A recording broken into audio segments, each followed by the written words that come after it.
Oh, welcome back my gardening friends. Well, what a week and what weeks previous with all this rain, and we are now due a few days, and only a few days of dry weather.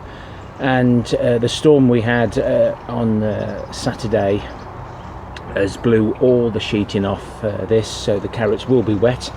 But I did want to pull out some of those extra large ones that I did find when I was pulling the carrots for Malvern.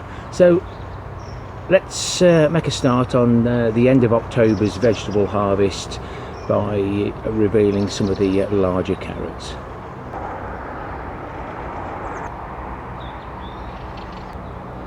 Well, you can probably see a little bit now. So basically, excuse me, these carrots won't take me long to actually harvest, but I've cut the tops off now, and then I'm going to bury them with some more of the spent compost. Now this compost is reasonably dry underneath, so it hasn't had too much moisture. Now I do know that I'd actually got a funny shaped one there, one here. I haven't been able to get the top off till now. Good stump, possibly no damage. Not sure whether you can see those there, but we'll leave them there for now. But the larger sweet candle do tend to push the cells out the ground and go green on the top.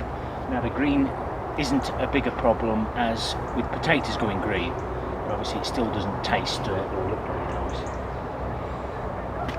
And I broke that taproot off. But a lot of these sweet candles have actually reached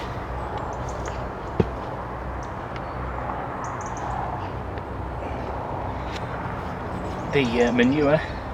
Now the manure is, the bed's about this deep. We've got a layer of manure at the bottom, so these tap roots go right down and pick up the nutrients without them forking. Don't know what happened to that one, but you will get the occasional one that will not do as you expect.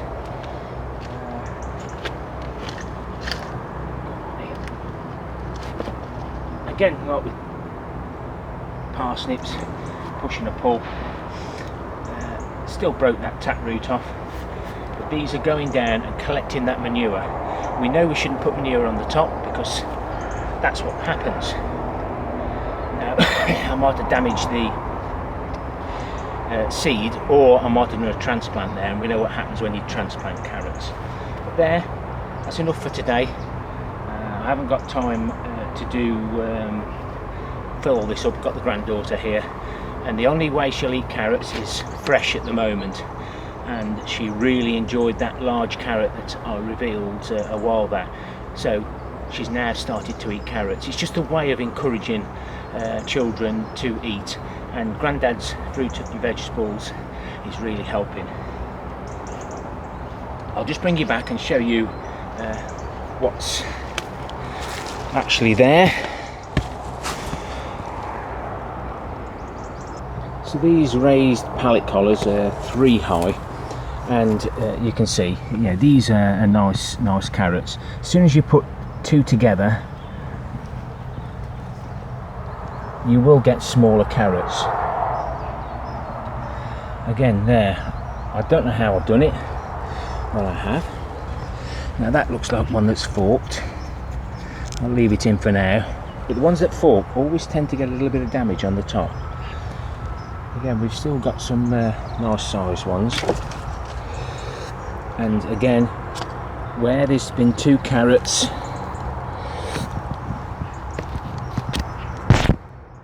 they do go small. That's why I space them out like that. So basically it's hand's width for all my carrots.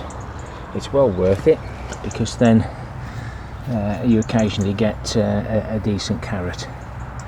I will give that one a wash for you, and we'll have a look and see if there's any damage on it. It is possible, and a permanent bed is to trap the carrot fly in here, but in the future the beds, these pallet collars are going to be 4 high, similar to the parsnips. So let's reveal some more of October's harvest, starting with the parsnips, and then we'll move on to the celery. I'm going to take one of the parsnips from the side that didn't have any extra goodness. I'll take one from the corner. I have got one at home.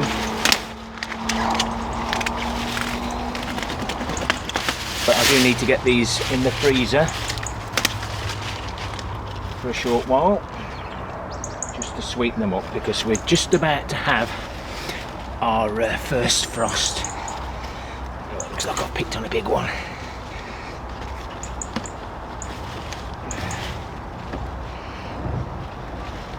Oh.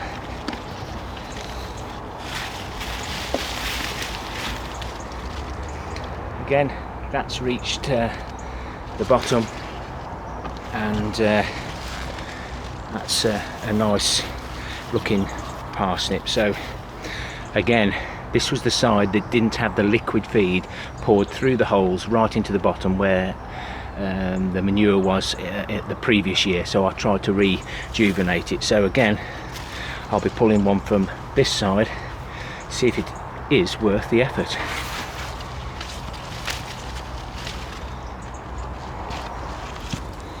Let's have a little pull on the celery.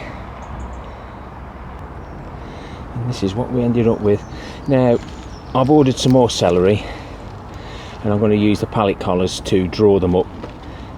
Some of those in the box have gone rotten now, but if I can get a few sticks, that's going to be the main thing. When I've cleaned it up, you'll see it a little bit later on. So we did manage to get a bonfire. It's a good job we did. That will all be scraped up and removed from the site. And this is the cabbage we half cooked, so that's what you'll be seeing shortly. I've only just spotted this, but that's one of the sheets that I was covering the carrots with, and I've just wondered why my kale's sitting on the floor. That sheet is blue all the way across there. Not a great distance, but we wanted it to be on the plot when that happened. So we have a casualty. I will try and prop those back up, but we'll be having some kale, and I've already got a turnip, and I'll be leaving those in, and I'll be harvesting some of the peacock white as well. Pigeons have left it alone for now. I have got some red cabbage left at home, but today I just want to see what these pups look like and see what quantity of red cabbage and the quality that it looks like on the inside. And now I know what this is, I'll be harvesting one of the celery, yeah, one of them. I know what it is, probably can't say it. This is one of the stalks that we cut the head off, and as you can see now, we're getting quite a few nice leaves, so I could harvest a few of those in the future. Well, the leaves are falling, and it won't be long before I'm collecting the leaves, but these will stay on the floor. They'll rot down with the wood chips, and I've already cut these carrots down once, but you can see they're growing back again, so I will cut them off again and bury them a bit further. And with me putting the lampshade there, the mice are struggling to get up that, and we haven't had any more bother. We've got some peppers left to have. There's a few tomatoes. Oh yeah, these started to go rotten there, so we may not get any of those, but there's some really nice, whatever they are called. I'll have some of those. I don't know whether they're supposed to turn red or not, but if they're good size, I'll take them. Looks like I've got some crafty mice, or a mouse trap that doesn't want to go off.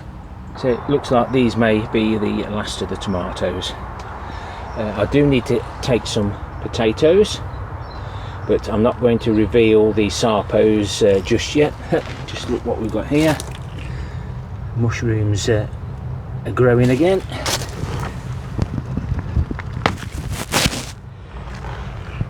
Not sure whether these are ones that are edible, but I'm not too sure. You need to know your stuff before you start eating mushrooms. And I'll be taking the last cucumber. I don't think that one will come to much. Keep an eye on it. But we are due some frosts. And by gum, this cucumber in my hand is very, very cold. There's a few raspberries left. I won't be picking any today. I'll probably come up with a granddaughter. She enjoys picking the fruits and basically just eating them straight away. But not a bad crop over the season, considering the poor weather that we've had with all the rain. I did show these mushrooms in a previous video, and it doesn't take them long to go over. They're only here for a few days before they become unedible, or they've done the job. I harvested all the grapes from inside, and now it's just the ones outside.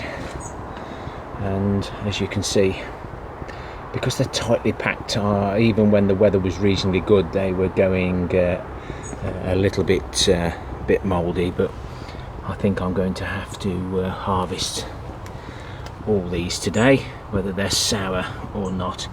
And as you can see, the cold's got those that are out and vulnerable.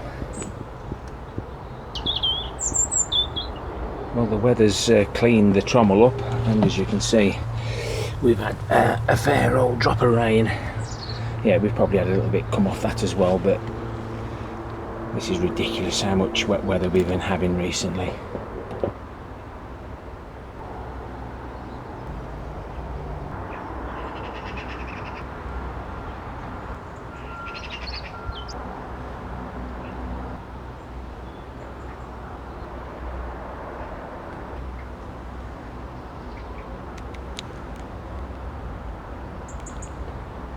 Well worth saving them. The celery wasn't actually too bad. I've had to cut a lot off, that's why I've lost the end and just tied it together. But that'll keep me going for well over a week.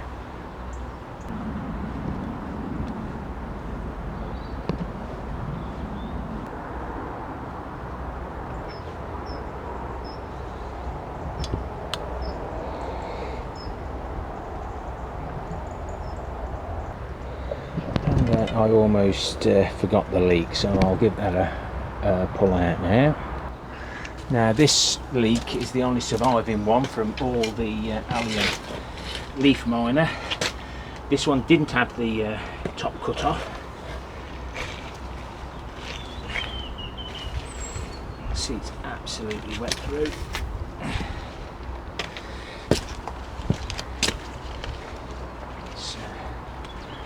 Trim those leaves up, spread the muck everywhere else.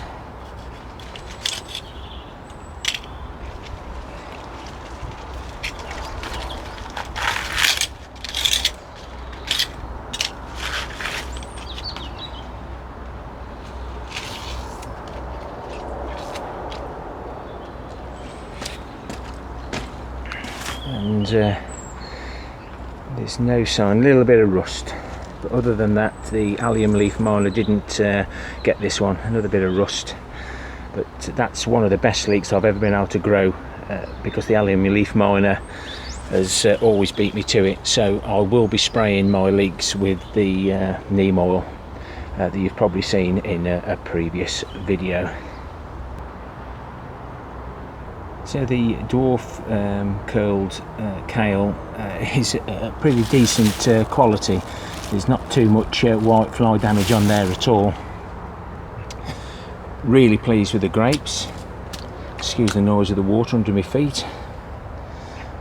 Like I say, these cabbage pups, one of those do me each day. I've had a few more tomatoes. And I'm disappointed in the Marfonia because I found one with scab on. That is scab if you've never seen it. The way I combat that is by adding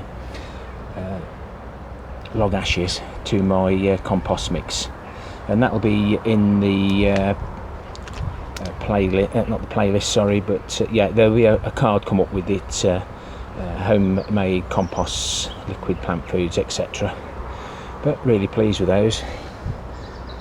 Just a wee bit of damage there where I've got it out, but overall not a bad harvest for the end of October. Some of you, I do talk about potato compost. I'll save the potato compost. As you can see, it's got a few twigs in, so it's had some leaf mould in. This will be scraped up and put into a bag, and it'll go into a separate bin so it can just carry on composting down, and it'll be used again in the future mixes. And I've just thought it's also time to harvest some of the Jerusalem artichokes. This framework was never ever going to hold these back, so I've learned something. When I move them, yes, I'm going to move them, I'm going to construct something a little bit different. So I'm going to get one of these pots out and see what we've got. So I've took one tub out, and as you can see there, the ones that I'll put in remotely, which I will regret doing now, this plastic does go a long way down, but they've all been the ones in the containers have all been contained, bar from these.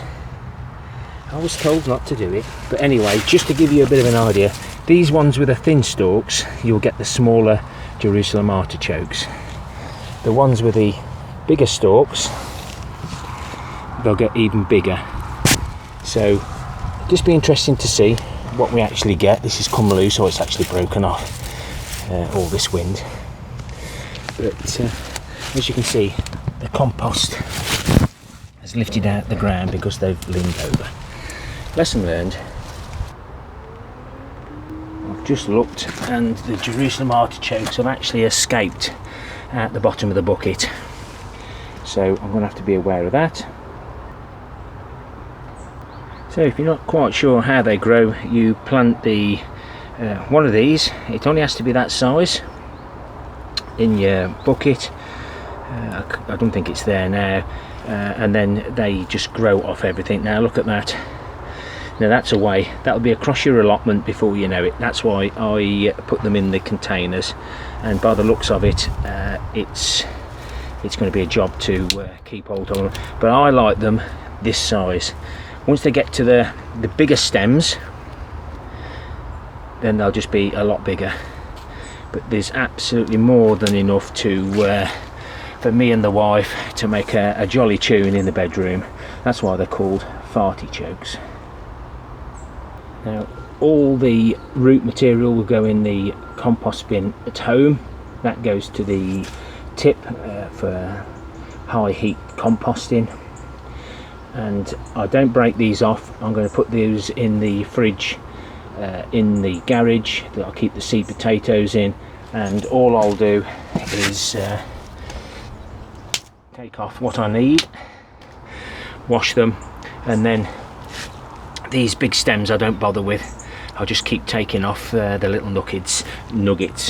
That's more than enough for me.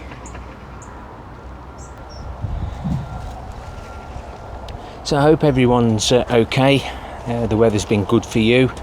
Here in the UK it's been awful, and just as I've been talking, I'm just thinking, where's me cabbage? Yeah, that's better. You don't get much from it, but it does make a nice meal, and even though we're growing giant vegetables, they are consumable. Well, most of them anyway. Happy gardening to you all. Take care, my friends. Don't forget to like, comment and subscribe, and enjoy this dry spell here in the UK. And the little flowers on the Jerusalem artichokes are out to say we're ready to eat. Till next time, my friends, ta-ra for now.